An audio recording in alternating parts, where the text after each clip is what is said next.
નમસ્કાર. નવનિર્માણ ન્યૂઝના વિશેષ એપિસોડ બ્રાઇટ માઇન્ડસેટ વિથ ભૌમિકમાં આપનું સ્વાગત છે. આ અગાઉના એપિસોડમાં આપણે જોયું કે બાળકને નાનપણથી જ ડર અને ધૃણા શીખવવામાં આવે તો તેની અસર તેના માનસપટ પર ખૂબ ગંભીર થાય છે અને યુવાવસ્થામાં તે અનેક કામોમાં પાછી પાની કરે છે, કારણ કે તેના મનમાં ડર ઘર કરી ગયો હોય છે.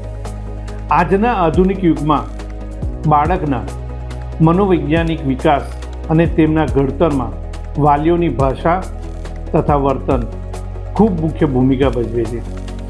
સામાન્ય રીતે બાળકોની અનિચ્છનીય આદતો છોડવા કે તેને જમાડવા માટે ડર અને ભયનો સહારો લેવામાં આવે છે. જો કે મનોવૈજ્ઞાનિક દ્રષ્ટિએ ડર અને ધૃણા એ ભલે અલગ લાગતા હોય, પરંતુ તે એક જ સિક્કાની બે બાજુ સમાન છે. જ્યારે બાળકને જમવા કે ભણવા બાબતે પોલીસનો ડર દેખાડવામાં આવે અથવા તો તેના ભાગનું ખાવાનું બીજાને આપી દેવાની ધમકી આપવામાં આવે છે, ત્યારે તેના મનમાં પોતાના હકનો કોડિયો છીનવાઈ જવાની ભારે અસુરક્ષા પેદા થાય છે. આ અસુરક્ષા સમય જતાં તે ચોક્કસ વ્યક્તિ કે સમાજ પ્રત્યે ડરની સાથે સાથે તીવ્ર ધૃણામાં પરિણમે છે. માતા પિતા દ્વારા વારંવાર અજાણતા જ આપવામાં આવતા આવા નકારાત્મક ઉદાહરણો બાળકના મન ઉપર ઊંડી નકારાત્મકતા છાપ છોડે છે. બાળકને ડર બતાવવાના બદલે સકારાત્મક દ્રષ્ટિકોણ આપવો ખૂબ જ જરૂરી છે. બાળકોને હંમેશા સકારાત્મક ઉદાહરણો આપશો તો તેનામાં સકારાત્મકતા પેદા થશે અને જેટલું નકારાત્મકતા કહેશો તેટલું જ નકારાત્મક વિચારો થશે, ભલે પછી જમવાના ટાઈમમાં હોય કે ભણવાના ટાઈમમાં. આ વાતને સરળતાથી સમજવા માટે હું તમને એક ઉદાહરણ આપવા માગું છું કે એક માતા પોતાના બાળકને એક હાઈફાઈ સ્કૂલમાં લઈ ગયા. તેઓએ શાળા સંચાલકો સમક્ષ બધી ફોર્માલિટી પૂર્ણ કરી અને બાદમાં શાળાના સંચાલકોએ બાળકની માતાને ફીડબેક સ્વરૂપે એક લેટર આપ્યો.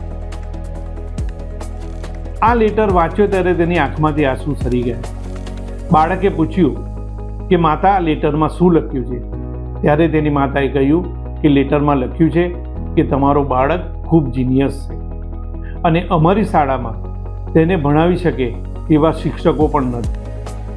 અમે આ બાળકને આ શાળામાં ભણાવીને એટલું ક્વોલિફિકેશન ધરાવતા શિક્ષક પણ રાખી શકીએ તેમ પણ નથી, જેથી તમે તેને ઘરે જ ભણાવો.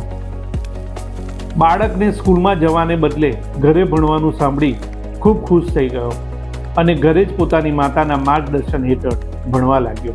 બાળક મોટો થયો, ભણીને સાયન્ટિસ્ટ બન્યો.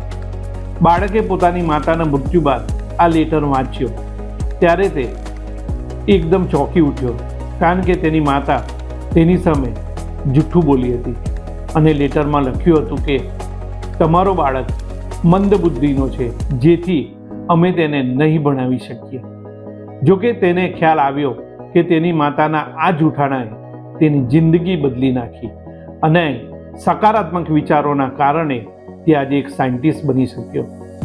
આ બાળક બીજું કોઈ નહીં પરંતુ જાણીતા સાયન્ટિસ્ટ અને વિશ્વને અંધારામાંથી ઉજાસમાં લઈ જતા બલ્બની શોધ કરનારા થોમસ એડિશન હતા.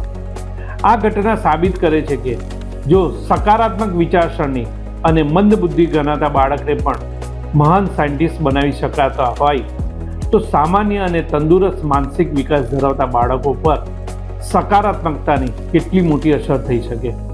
વાલીઓ તરીકે આપણે જ બાળકના મનોજગત પર નકારાત્મક વિચારનો બોજ નાખીને તેનો વિકાસ રૂંધતા હોઈએ છીએ.